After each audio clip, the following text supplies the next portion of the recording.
Bueno, bienvenido a su programa Perspectiva, programa donde tratamos temas de interés social. Una vez más estamos aquí compartiendo con invitados muy especiales y queremos, ¿verdad?, decirle que se puede comunicar con nosotros a través de los medios sociales. Queremos saber qué temas también nosotros podemos seguir abarcando y aportando para, ¿verdad?, poder llegar a nuestro público y atender estas necesidades. Bueno, como de costumbre tenemos a nuestro amigo y hermano, compañero Aquiles Fuenmayor. Tenemos un invitado especial que estaremos presentando más adelante y estamos trabajando entonces el tema. La cultura de la violencia y sus Y consecuencias. sus consecuencias. Bienvenidos. Gracias, Irving, gracias a toda esa querida audiencia que semana tras semana, ya por algún tiempo vienen acompañándonos, se han hecho asiduos acompañantes de esta programación. Para nosotros es un honor poder estar con ustedes y compartir este tema y todos los que hemos compartido. Nos acompaña en esta mañana Milton Pagán, quien es un magíster en lo que son las profesiones de la conducta humana y todo lo que tiene que ver con esta área, consejería y áreas del saber de esa conducta tan importante hoy en día.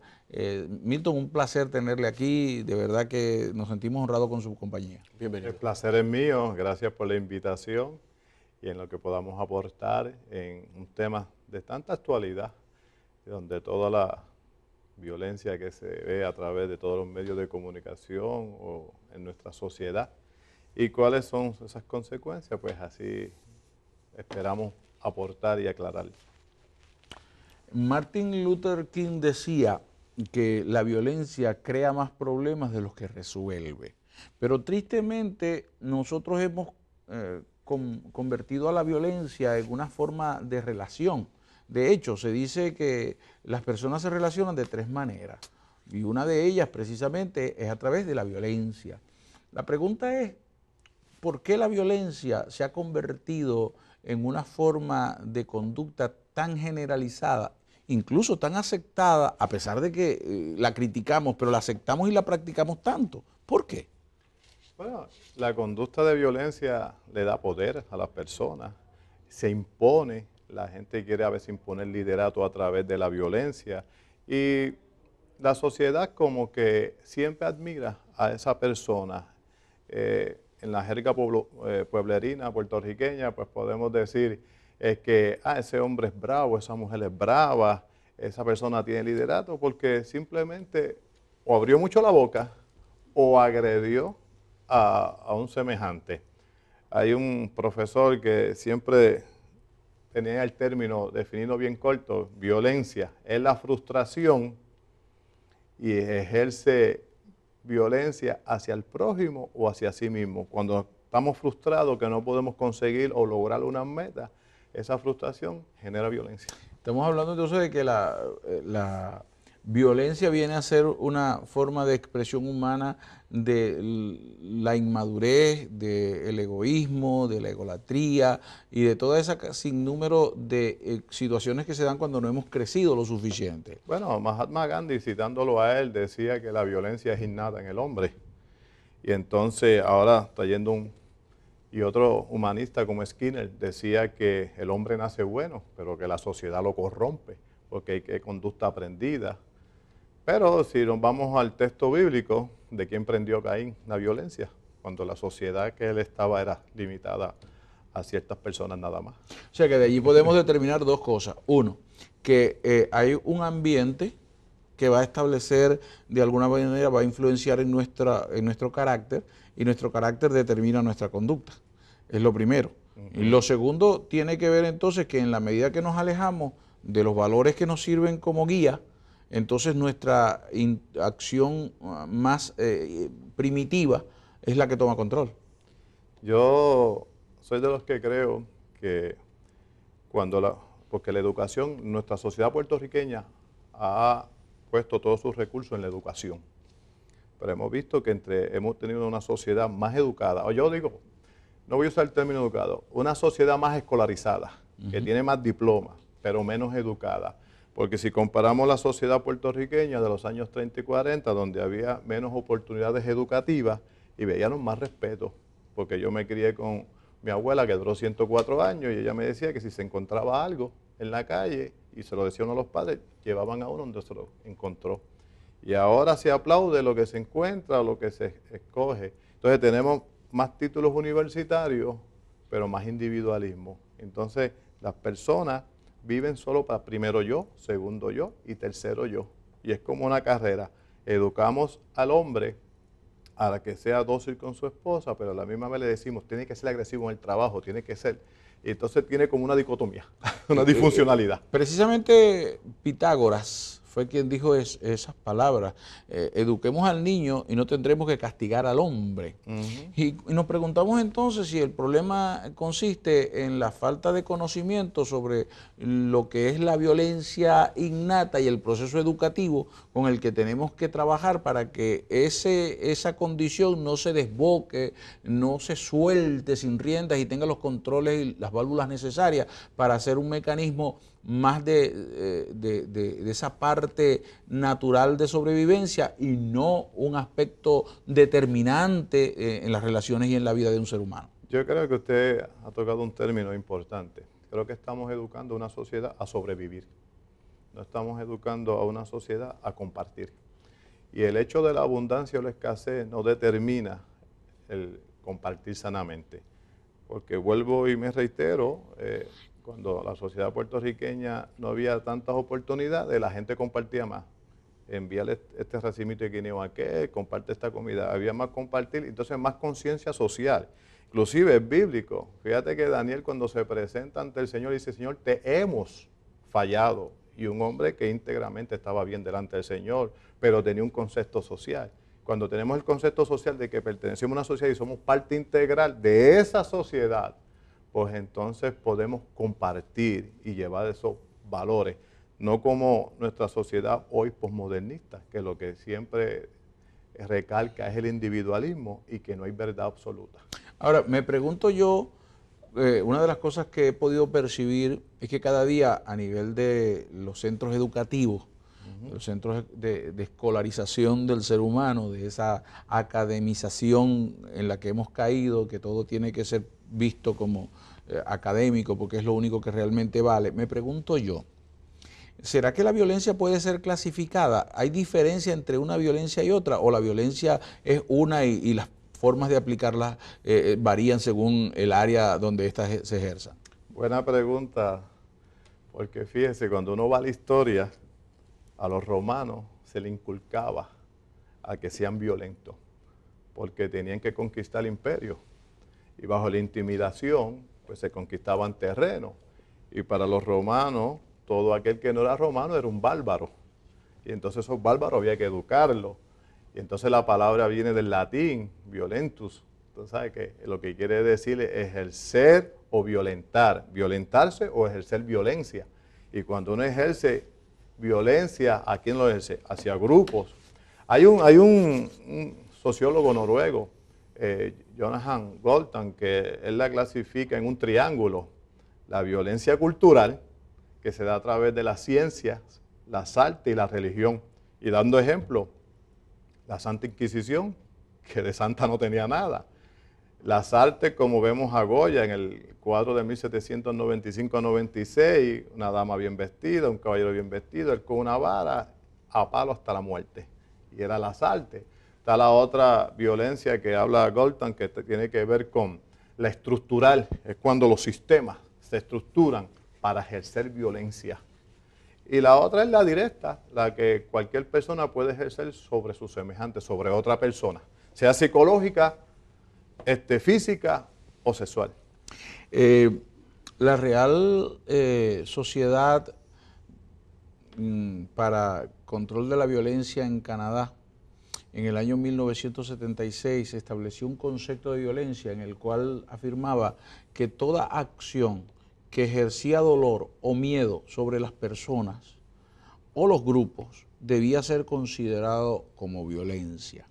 Y la pregunta que me hago, ¿acaso eso no es lo que hacen los terroristas? Y me pregunto yo, entonces no estamos cayendo, y son como tres preguntas distintas, pero no estamos cayendo entonces en una cultura de terrorismo. Pues fíjate, dando base a lo que usted habla sobre ese estudio en Canadá, En el libro de Historia de Ciencias Políticas que yo cogí en la universidad, fue este reportero y le preguntó a Rafael Leonidas Trujillo, ¿por qué usted tiene este país tan tranquilo? Porque tranquilidad viene de tranca. Y a trancazo tenemos este país civilizado. Entonces, hay violencias que se instituyen para mantener un control y dominio sobre pueblos o comunidades. Y entonces es aceptable. Entonces, hay otra violencia que también se instituyen con el pretexto de mantener una disciplina. Ejemplo está en los estados que tienen pena de muerte. Es una violencia que otros grupos se oponen, pero la ley está hecha para evitar que un semejante mate a un semejante, porque si lo hace, tienes pena de muerte. Pudiéramos decir en este punto que la pena de muerte es como el ápice, el punto culminante de la violencia institucionalizada, ¿no? Convertida en algo hasta sagrado, porque se eleva a un punto tristemente de una altura que no le corresponde, la violencia exacerbada, ¿no? Y yo me sigo preguntando, porque son preguntas que me vienen surgiendo en medio de esta conversación y me imagino que nuestra audiencia se las está haciendo en cualquier parte donde nos estén sintonizando en esta hora, sea en Puerto Rico, en los Estados Unidos o en cualquier lugar de América o Europa, donde seguramente nos están viendo ahora. La pregunta que debe convenir en este instante, entonces, es si la violencia no puede ser clasificada o que su clasificación no tiene real relevancia. Podemos decir entonces que el problema que tenemos es de una ignorancia de nuestra propia identidad, poco conocimiento de lo que hoy llaman inteligencias múltiples y sobre todo la inteligencia emocional, y que además de eso esa ignorancia se perpetúa, se pasa de una generación a otra y la gente reacciona más que accionar. En esto podemos tener diferentes opiniones, pero cuando escogemos las teorías de la persona que ejerce violencia doméstica, una de las teorías, o de las falacias, mejor dicho, la falacia es que se da con personas no educadas. No, hemos visto en nuestro Puerto Rico como personas con maestrías, doctorados, o un nivel social alto han asesinado a su pareja. Y lo vimos unos años atrás, una famosa cosmetóloga en Puerto Rico. Hemos visto también personas letradas, y lo vimos que también fueron acusadas de violencia doméstica. Incluso los protectores de la seguridad social, los agentes del orden público, se sucede muy a menudo. Sí, exacto, lo que es la policía, siempre han sido acusados también, y se ha dado, porque esto no lo decimos, porque lo leemos. O sea, no lo decimos que no estamos inventando, lo leemos. Han sido acusados de violencia doméstica. ¿Sabes qué quiere decir? Que el nivel educativo o la estrata social no es lo que lleva a una persona a ser violento. Se da en todas las estratas. Tenemos que ir a una pausa. Irving. Así, bueno, los que quieran aportar o sugerir sobre este tema nos pueden escribir a P.O. Box 949, Camuy, Puerto Rico 00627. Nuestro email sería perspectiva@cdminternacional.com. Nos encuentra a través de Twitter, puede escribirnos por perspectiva_CDM. También nos encuentra en youtube.com/perspectivacdm, en Facebook, en Google Plus, bajo Perspectiva. Allí puede hacer su comentario y sugerencia bajo el tema que hoy estamos tratando de violencia. Nosotros vamos a una pausa, pero volvemos enseguida. No se retire.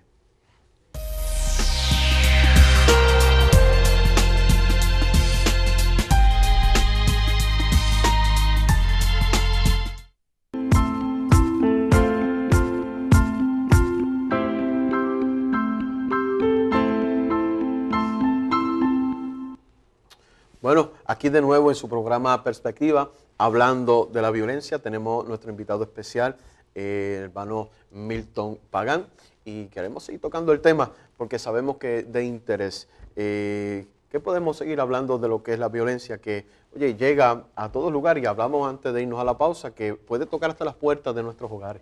Claro, estuvimos haciendo un paneo general sobre las definiciones de violencia, los diferentes estratos, y tenemos que ir entonces a un orden.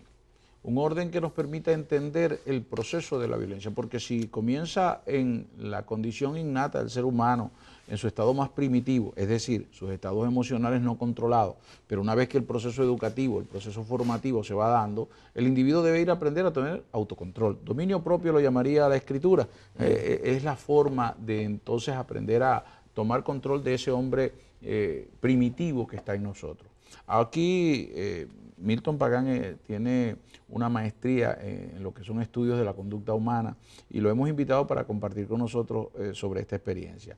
Así que entonces, Milton, al entrar en esa área, yo me pregunto si entonces no tenemos que revisar un poco algunos conceptos. Por ejemplo, el de la violencia llamada violencia familiar.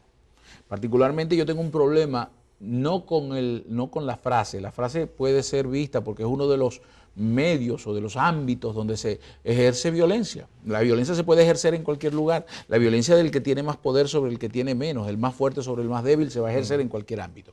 Dentro de la familia es uno de los ámbitos donde más suele suceder porque son las relaciones humanas más cercanas y de mayor tiempo. Pero entonces sucede que hoy en día se habla de violencia familiar cuando se está hablando de la ejercida entre cónyuges, pero en un hábitat familiar.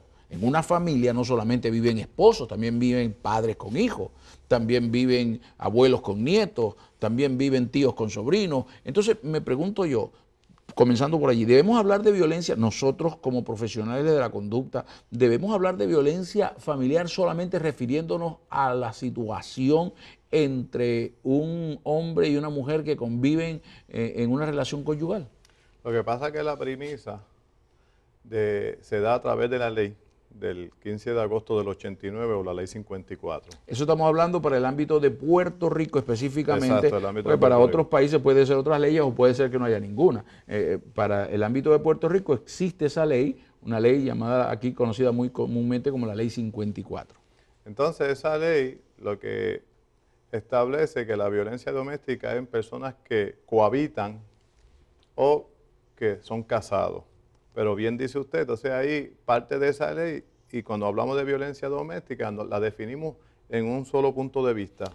Quiere decir aquí, Milton, y perdona que te interrumpa violentamente, pero quiere decir entonces que la definición legal, para el ámbito de Puerto Rico, por supuesto, la definición legal nos ha llevado a tener una definición filosófica del tema y hemos cambiado entonces los conceptos. Sí, tenemos una definición de un solo, como dirían, de un solo punto de vista.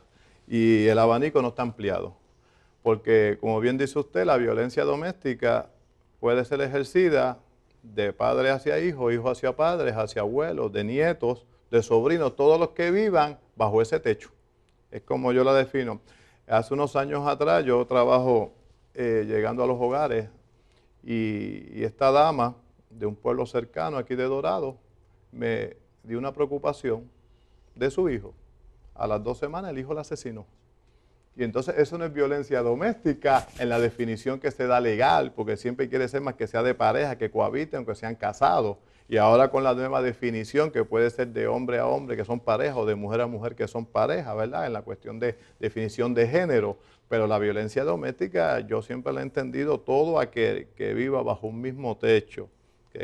Y entonces se ejerza agresividad, ya sea del nieto hacia el abuelo, tanto psicológica como física. Así que cuando nos ajustamos a la semántica, violencia es todo acto agresivo que causa miedo y dolor sobre una persona que tiene fuerza sobre una que no tiene, o que tiene menos, y doméstico es todo aquello que cohabita en un hábitat donde permanecen juntos.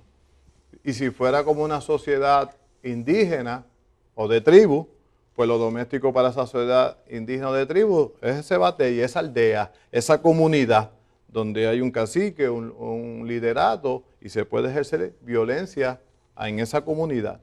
Pero en nuestro formato puertorriqueño, latino, es lo que se da en el hogar. Y yo soy de lo que creo que no se da entre parejas, se da a todos los que viven o cohabitan bajo un mismo techo. Nosotros no podemos segmentar nuestra vida en funciones de que yo actúo una cosa como esposo y actúo otra como hijo. Nosotros como seres humanos tenemos un carácter. Ese carácter, esa conducta que ejercemos debido a nuestro carácter, la podemos manifestar en cualquiera de las esferas donde nos movamos. Seamos como esposos, seamos como hijos, seamos como profesionales. Así que una persona violenta lo va a hacer en todos los aspectos. quizás lo ejerza con más fuerza en uno que en otro debido a las limitantes que el poder le puede dar. Ok, dicho esto, entonces me pregunto, tenemos una sociedad donde se están cada día formando miles, millones de niños. ¿Cuándo se convierte en víctima de agresión, de violencia una persona y cuándo se convierte en agresor?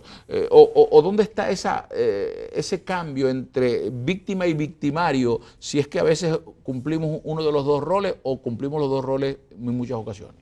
Fíjate, aunque es bien complejo, porque cuando hablamos de un niño, empieza con el daño psicológico en su autoestima, violentar su autoestima. Ese niño va a crecer y se va a deformar. Y por lo general, en los estudios, va a ser una persona violenta. Pero también se han dado casos, que lo hemos escuchado mucho, que cuando los vecinos familiares reaccionan, pero si era pasivo o pasiva, era una persona que nunca demostró nada de violencia y en el trabajo habla bien, y en un determinado momento ejerció violencia, mató compañeros, mató familia, como el caso de Utuado, como el caso de la Florida, aquí en Puerto Rico. O como el caso de hace unas semanas atrás. En Carolina. En los Estados Unidos, sí. Carolina del Un Norte. jovencito que supuestamente era muy buen estudiante, todo lo demás, y causó estragos, ¿no? Sí, y entonces los psiquiatras y los psicólogos se preguntan, ¿qué pasó aquí? ¿Tiene que haber dado algún indicio? ¿A lo mejor estaba siempre encerrado? No, vemos personas que compartían socialmente, que tenían buenas notas, que eran el alma de la fiesta, pero en un determinado momento ejerció violencia, explotó. O sea, que el cambio de víctima a victimario se puede dar. Oh, seguro. Y que también entonces, la otra pregunta es que la víctima, el que ha sido víctima, quizás en algún momento será victimario de alguien con menos fuerza que él, pero ante uno que tenga más fuerza no tiene estructura de defensa. Digo, siendo la salvedad, hay unos indicios que se dan, ¿verdad? Unas señales que ese victimario puede proyectar en los casos comunes, pero en los últimos casos que se han recopilado, que se tiene data, toda la opinión cuando se entrevista a los familiares cercanos, a la comunidad, a la sociedad, dicen que no mostraba ninguna señal y esa víctima en un momento va a ser un victimario. Es como decimos aquí en Puerto Rico, el refrán, que poco a poco da la gota en una piedra hasta que hace un agujero. Y esa persona que se le ha sido violentado su autoestima, se le ha violentado, se ha ejercido violencia sobre él en lo psicológico y en lo físico, va a llegar el momento que va a decir nada más. Y fíjate, anoche estaba en un caso que voy a mencionar, pero no voy a decir los nombres. Esta persona siempre fue a buscar a la corte y a los medios de orden público un auxilio. Y la persona como a la que él estaba llevando la querella, contra la que estaba llevando la querella, pues tenía buenas conexiones con los capitanes de la policía, con los fiscales y con los jueces. Y entonces cada vez que lo llevaba, nada. A la última hora, esta persona decidió tomar la justicia en sus manos y mató a la persona y a su guardaespaldas. En un lado que era un hombre socialmente, era un profesional, el que fue el victimario aquí era un profesional y bien educado y respetado, pero cuando se vio que aquel era un prepotente y él se vio indefenso, dijo, aquí tomo yo. O sea, que era víctima y luego se convierte en victimario. Es un ejemplo de lo que estamos hablando. Hay una cosa que me llama la atención en unos sondeos que se hacía, una evaluación, un estudio que se realizó. Se establece que el 48% de las denuncias de agresión dentro de los hogares son de casos de violencia ejercida sobre los niños. ¿Marca eso las futuras generaciones para conductas violentas? Y eso es un tabú, porque cuando el mayor se entera de que esta persona a quien tienen confianza y respeto está cometiendo abuso sobre el niño, no le creen al niño. Inclusive es un escándalo en la familia, no puede ser, y eso se queda callado. Se queda callado. Ahora, ¿cómo va a ser el crecimiento y la formación de carácter de ese niño que ha recibido agresión? Y si hablamos que recibió agresión sexual, eso va a ser una deformación. O sea que podemos decir que un niño que creció sin la figura paterna y que se fue educado, que se supone que el 65% de los hogares monoparentales son dirigidos por una mujer, esta criatura puede crecer y convertirse en un hombre maltratante, inmaduro, que se relaciona con su cónyuge de forma violenta? No, si la madre pudo ejercer el papel de madre, dándole esos valores, dándole las herramientas para que se desarrollen. Yo tengo amistades, te doy como ejemplo, yo tengo un amigo, él no es cristiano confesante, pero él vio tanta violencia en su hogar a través de que ejercía su papá por el alcohol, que él no se toma una gota de alcohol, él no bebe, hace fiesta en la casa, pero no bebe porque él sufrió tanto eso y es un esposo ejemplar y un padre ejemplar, pero cuando hay una deformación, tanto sea el padre que cría o la madre que cría, en la deformación de valores o está ejerciendo maltrato o violencia de niño, pues ese niño en un tiempo determinado... Ahí cabe la posibilidad de que se deforme su conducta hacia la violencia. Es seguro, porque conocemos muchos casos de personas que se han criado huérfanos o con un solo padre y han sido ejemplos sociales y profesionales exquisitos. Hay una cosa que he venido viendo a nivel de Latinoamérica sobre todo, que es donde más conozco, se ha dado mucho el hecho de que a la hora de las relaciones hay un dicho, una frase que dice que a las chicas les gustan los chicos malos, que son agresivos, que son violentos. ¿Por qué? Fíjate, esa es la percepción y esto también se da en la cultura puertorriqueña. Oye, tan bueno que es ese muchacho y no lo quiere, y sin embargo aquel que no tiene futuro es el que a ella le interesa. No sé si en la cuestión social, psicológica, la persona que proyecta dominio, control, o la cuestión cultural de los españoles, de los romanos, que a veces ni se bañaban por expeler olor fuerte y que eso gustaba e interesaba al sexo opuesto, a las mujeres, ejerce, porque hay factores antropológicos o todo en determinado momento, pero se da de que el hombre que ejerce esa hombría o falsa hombría de que habla mucho, es más bocón, o intimida o pelea mucho, es el que llama, pero eso es percepción o lo que se dice, no he visto un estudio empírico que pueda probarlo, ¿verdad? Para dar la salvedad. Ahora, cuando hablamos de la violencia manifiesta en todos sus ángulos, estamos comenzando en el hogar. En un hogar debería haber entonces una cultura hacia la no violencia, pero es lo contrario, porque entonces hablemos ahora de la relación de los padres hacia los hijos. Yo creo que eso lo podemos dejar en el tercer segmento, que nos viene en pocos minutos, así que vamos a ir a la pausa, Irving. Claro que sí. Estamos aquí hablando entonces sobre la violencia. Vamos a una pausa y volvemos enseguida. ¿Sabes qué?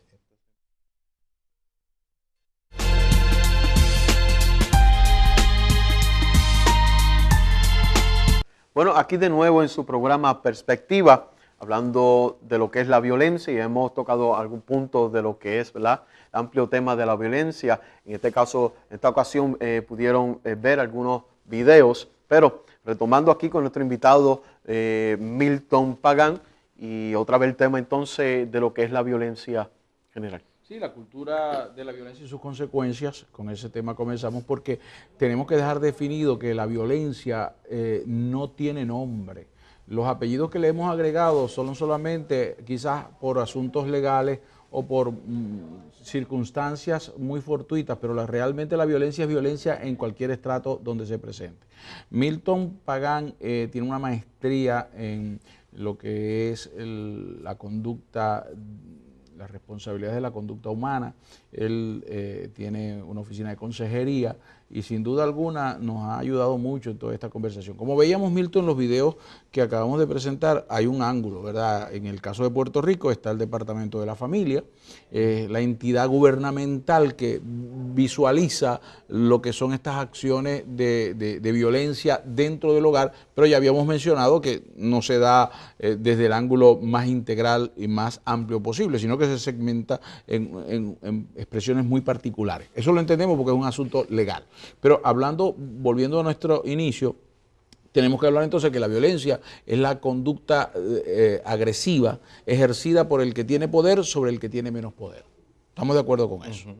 Y entonces también añadir que tenemos una conducta, como bien lo mencionaba, que es innata y que debe ser controlada a través del proceso educativo que establece la familia. Así que una familia que no ejerce adecuadamente las relaciones saludables, va a desarrollar una cultura de violencia que se va a manifestar en todos los estratos de la sociedad.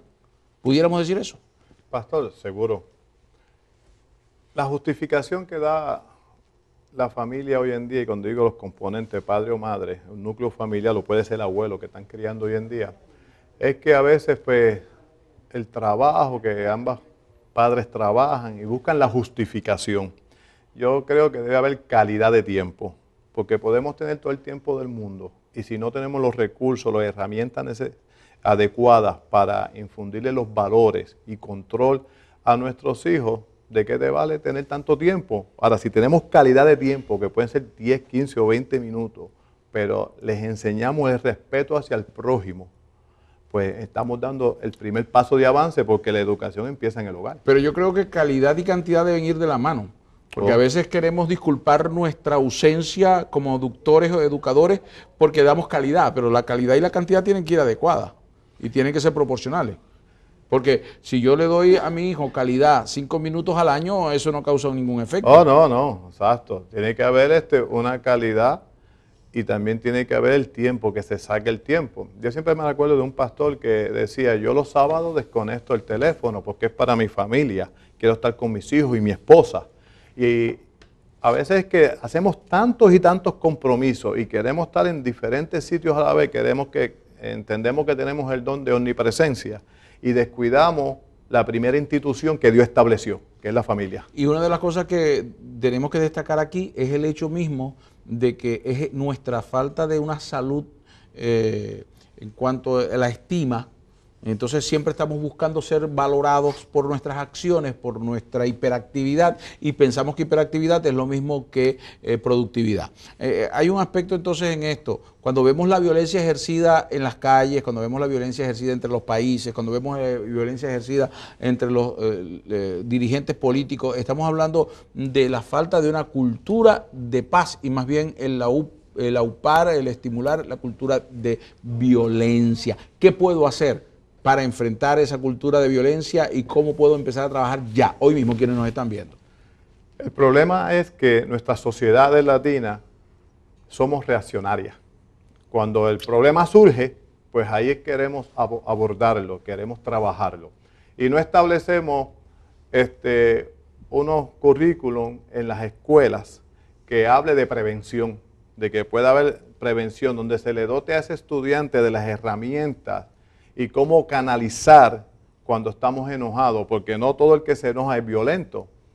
O sea, podemos enojarnos, podemos tener diferencias, pero podemos tener control y dominio. Detengo ahí porque el tiempo ya nos está empujando. Entonces tenemos que decir que las 3 instituciones de formación humana, la familia, la escuela y los medios de comunicación, no están trabajando con la prevención. No están trabajando y voy a añadir un cuarto, y la iglesia. La iglesia estamos solo enfocados en la predicación y no estamos formando al estudiante o al niño en lo que es el respeto y los valores humanos. Milton, ¿y si te invitan a algún lugar dentro o fuera de Puerto Rico a compartir tu experiencia en este trabajo, estás dispuesto? Oh, sí, me pueden llamar al 787-382-0044. Estoy en la iglesia Templo Pentecostal Asamblea de Dios, en la calle Pájaro 118, en Atotejas, Bayamón. Por allí me honro dar clases. Tengo una oficina que se llama COAI, Centro de Orientación y Ayuda Integral. Y también pues soy ministro de las Asambleas de Dios. Así que estamos a su orden para servirle. Irving, se nos acabó el tiempo. Se nos ha acabado el tiempo, un tema muy interesante. Gracias, Milton, por estar con nosotros y compartir. Bueno, aquí en Perspectiva, como de costumbre, puede comunicarse con nosotros a través, ¿verdad?, de nuestra página y medios sociales. No deje de sugerirnos, ¿verdad?, y darnos su opinión para seguir desarrollando temas de interés social. Gracias, Pastor. Gracias, Milton, por estar con nosotros. Será hasta la próxima en Perspectiva.